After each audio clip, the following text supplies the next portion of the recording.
Hello and good afternoon, my fellow citizens of Noldaria. The issues facing us all have come to a vital tipping point, and if we don't act now, it may become too late.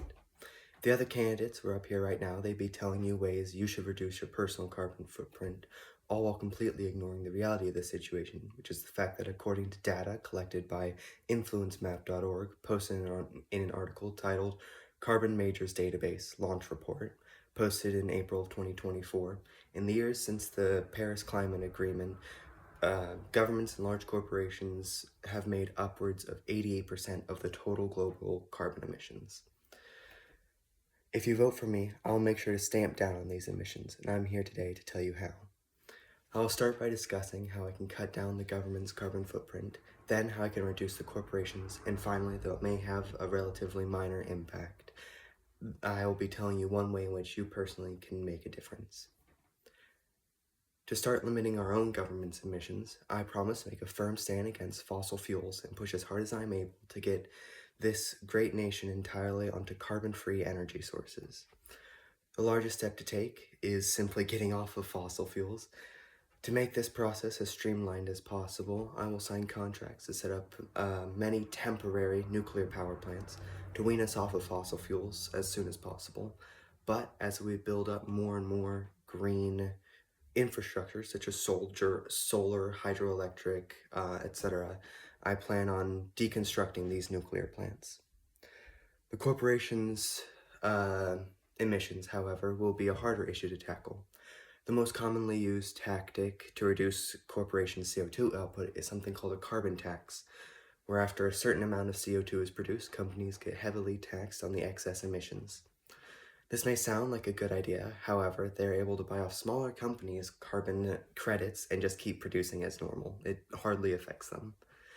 This is why I will instead be going directly to the source and exponentially taxing on every bit of carbon produced from the get-go, and signing into legislation many reforms set on making companies offset their own emissions. Now this is all well and good, but these are all me and my cabinet's responsibility, and there are still some things that you are able to do. I will be focusing on the biggest area the average individual produces emissions, which is, according to Kaiwi Song et al. In their article titled Scale, Distribution, and Variations of Global Greenhouse Gas Emissions Driven by U.S. Households, posted on ScienceDirect.com on September 10th, 2019. Your transportation, approximately 30% of your total yearly emissions will be attributed to your method of transportation, which in nearly all cases is a personal motor vehicle. So next time you plan on going out and or traveling, consider alternate methods in which you could reduce your transportation emissions.